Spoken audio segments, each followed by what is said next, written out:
आज की वीडियो में हम लोग डिस्कस करेंगे कि जो ज्वाइनिंग की प्रोसेस होती है कंप्लीट क्या होने वाली है।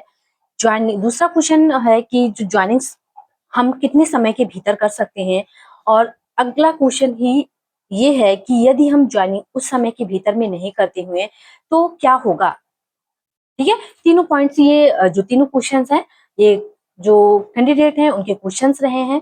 तो इस पे एक वीडियो बना देते हैं जिससे उनको डिटेल में सारी चीजें पता चल रह जाएंगी कि जो ज्वाइनिंग प्रोसेस होती है कैसे होती है, और साथ में ज्वाइनिंग के लिए कितना टाइम दिया जाता है, और यदि दिए हुए समय के भीतर आप ज्वाइन नहीं करते हैं तो क्या रिएक्शन होता है।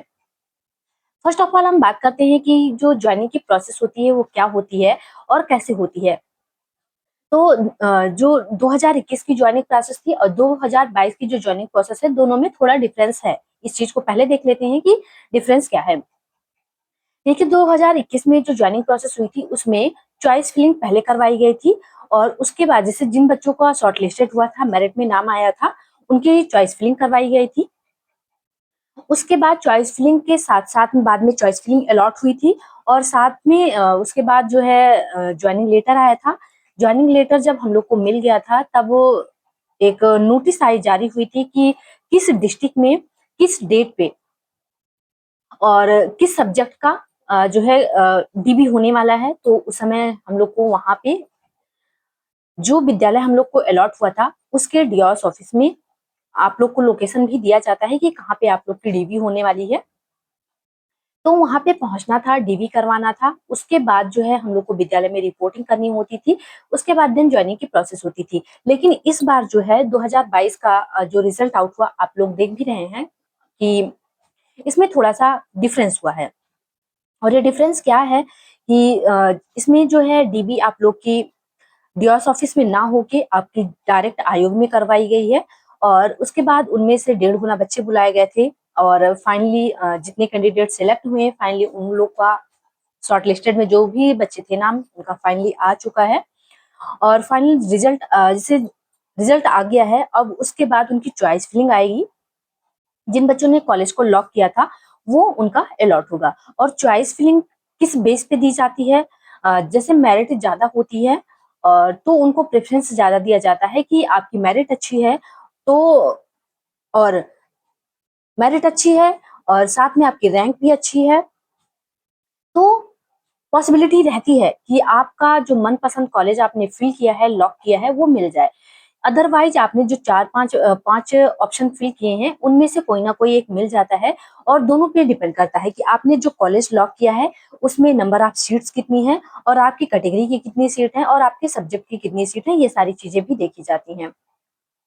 यदि उसी विद्यालय को कई लोग लॉक करते हैं, तब जिसकी प्रेफरेंस अच्छी होती है, जिसकी मेरिट अच्छी होती है, प्रेफरेंस उन्हीं को दिया जाता है। ओके, तो इस बेस पे अगर आपको पांचों कॉलेज जो आपने लॉक किया है उनमें आपकी मेरिट में आप नहीं आते हैं, तो आपको दूसरा कॉलेज भी अलॉट किया जा सकता है जहां पे सीटें वैकेंट रहती हैं। ऐसा कुछ नहीं होता है कि अगर 5 आपने लॉक किया है तो 5 में ही मिल जाएगा, आपको अदर कॉलेज भी मिल सकते हैं, ऐसी पॉसिबिलिटी होती है।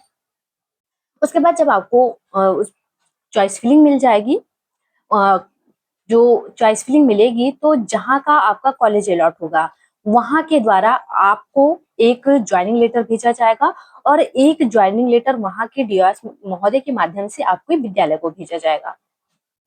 उसमें एक निश्चित समय दिया हुआ होता है कि आपको कितने टाइम के भीतर ज्वाइन करना होता है, क्या क्या डॉक्यूमेंट लगाने होते हैं, सारी चीजें मेंशन की होती हैं। आपका नाम होता है, आपका एड्रेस होता है, किस कैटेगरी में आपका जो है सेलेक्ट हुए हैं, किस जो आवेदन प्रोसेस था, पूरा पत्रांक वगैरह सब कुछ दिया हुआ होता है।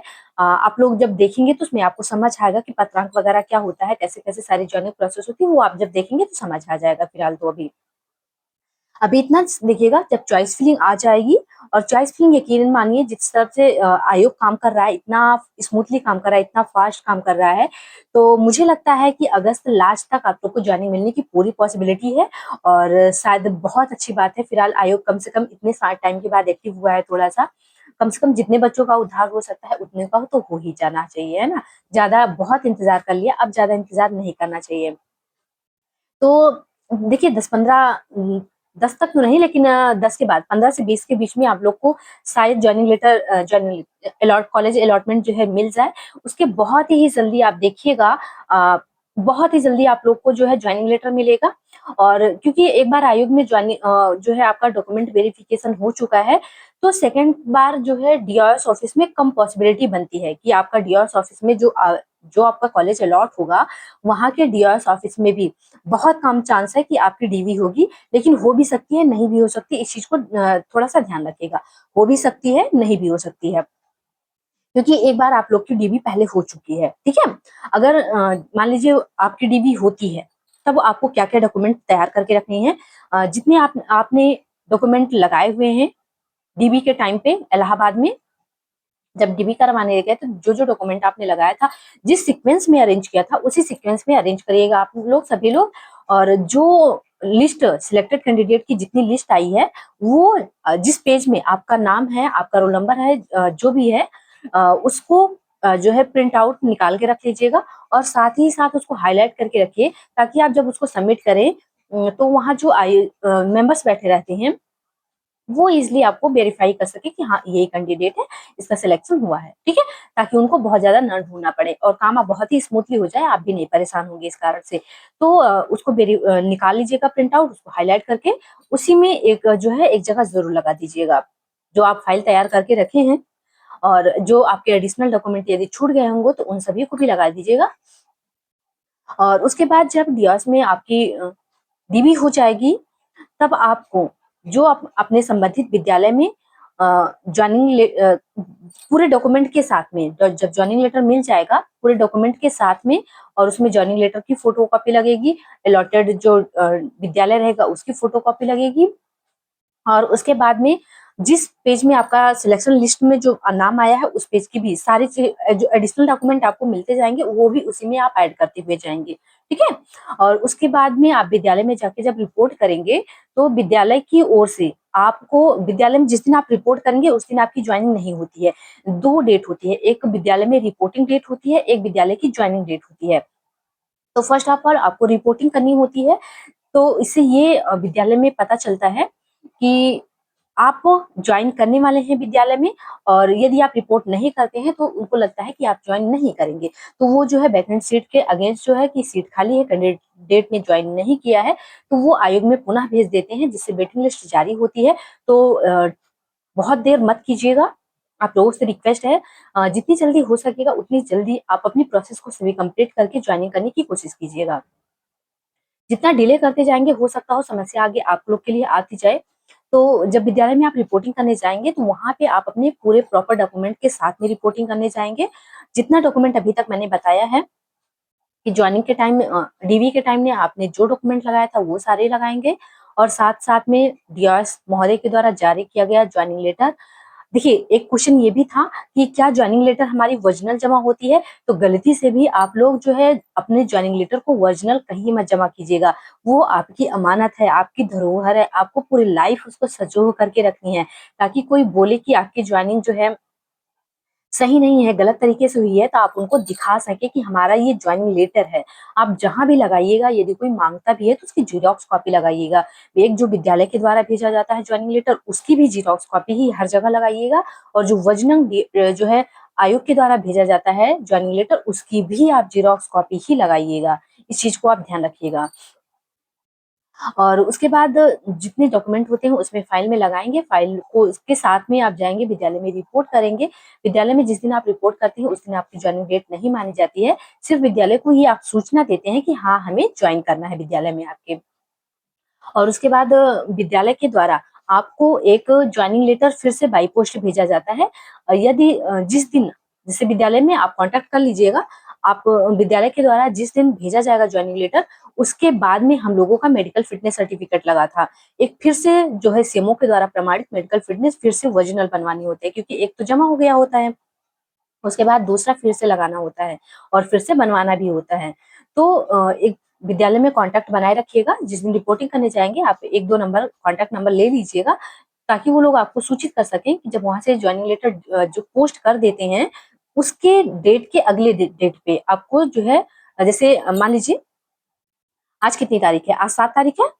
जैसे मान लीजिए 7 तारीख में हमने विद्यालय में अपने रिपोर्ट किया, तो कभी-कभी अगर टाइम रहता है तो 7 तारीख की डेट में ही विद्यालय के द्वारा आपको जॉइनिंग लेटर डिस्पैच कर दिया जाएगा, या तो 8 तारीख की डेट में आपको विद्यालय के द्वारा जॉइनिंग लेटर डिस्पैच किया जाएगा।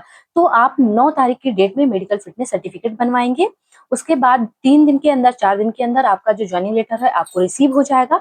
तो जो विद्यालय के द्वारा भेजा गया जॉइनिंग लेटर है, उसको लेकर भी आपको विद्यालय में अगेन जाना होता है और उस दिन आपकी जॉइनिंग प्रोसेस कंप्लीट होती है। उस दिन जितनी आप फाइल तैयार करके लेके जाते हैं, एक फाइल विद्यालय में आपकी रखी जाएगी। विद्यालय में आपसे एक एप्लीकेशन लिखवाया जाएगा कि वो बताते हैं कि फिलहाल एप्लीकेशन कैसे लिखनी है। यदि आप लोग को ज़रूरी होगा कि लगता है कि विद्यालय में के लिए एप्लीकेशन कैसे लिखनी है जॉइनिंग के लिए, तो एक बार मुझे कमेंट बॉक्स में लिखिएगा। मैं आप लोग को एप्लीकेशन कैसे लिखनी है जॉइनिंग के लिए वो भी बता दूँगी। लेकिन विद्यालय में बताया भी जाता है और वैसे थोड़ा-सा नॉलेज होना चाहिए कि जॉइनिंग लेटर के लिए एप्लीकेशन कैसे लिखनी है। थोड़ा-सा आपको पता होना चाहिए इसके बारे में। विद्यालय में एक जॉइनिंग लेटर लिखवाया जाएगा जिसपे आपके साइन होंगे, प्रिंसिपल महोदय के साइन होंगे, प्रबंधक महोदय के साइन होंगे और एक चीज़ और ध्यान रखिएगा, जो जॉइनिंग टाइम होगी आप मॉर्निंग की ही डलवाइएगा, एएम की डलवाइएगा, पीएम की मत डलवाइएगा। क्यों पीएम की नहीं डलवाना होता है? क्योंकि आप अगर पीएम में जॉइन करते हैं, सेकंड हाफ में डाल ज्वाइन करते हैं, तो उस दिन की आपको सैलरी नहीं मिलेगी। यदि एएम में आप ज्वाइन करेंगे, मॉर्निंग टाइम में ज्वाइन करेंगे, तो उसी दिन से आपकी सैलरी काउंट होने लगती है, ठीक है? जिस दिन आप ज्वाइन करेंगे, जैसे मान लीजिए आप 15 अगस्त को ज्वाइन करते हैं, तो 15 अगस्त की एएम में अगर ज्वाइन करेंगे, तो आपको 15 अगस्त की सैलरी मिलेगी, मतलब 15 के डेट की। अगर पीएम में ज्वाइन करेंगे, तो आपको 16 अगस्त से सैलरी मिलेगी। इस चीज़ को आपको ध्यान रखना है। थोड़ा-सा छोटी-छोटी चीज़ें हैं, इसको ध्यान रखना है आपको। यदि मान लीजिए वो लोग इश्यू क्रिएट करते हैं, तो इस चीज़ को तो आप बोल भी सकते हैं ना। तो थोड़ा-सा नॉलेज रखना ज़रूरी है कि एएम में करनी है जॉइनिंग कि पीएम में करना होता है जॉइनिंग। और उसके बाद आपकी जो जॉइनिंग होती है वो कंप्लीट हो जाती है। उसके बाद विद्यालय में कन्फर्म कर लीजिएगा कि आपको किस डेट में विद्यालय जॉइन करना है। फिलहाल जॉइनिंग तो आपको कंप्लीट हो ही गई है, लेकिन विद्यालय आपको किस डेट से या किस दिन से आना स्टार्ट करना है। जॉइनिंग के अगले ही दिन से या 1 दिन 2 दिन का समय भी कहीं-कहीं पे दिया जाता है। जिस हिसाब से आपका घर से विद्यालय की डिस्टेंस होती है, उसके अकॉर्डिंग आपको 1 दिन 2 दिन का समय दिया जाता है। कहीं पे दिया जाता है, कहीं पे नहीं दिया जाता है, दोनों क्वेश्चन्स हैं, ठीक है? तो कन्फर्म ज़रूर कर लीजिएगा, अपने आप से ये मत रखिएगा कि नहीं, नहीं, नहीं मुझे तो जॉइनिंग मैंने किया है तो मुझे 1 दिन 2 दिन का समय मिलेगा, ऐसा मत करिएगा। कन्फर्म कर लीजिएगा, यदि वो बोलते हैं कि अगले दिन से ही रिपोर्ट जॉइन करने के लिए तो अगले दिन से ही जाइए, क्योंकि मुझे जो है मेरा तो 270 किलोमीटर दूर था, मुझे भी टाइम नहीं मिला था।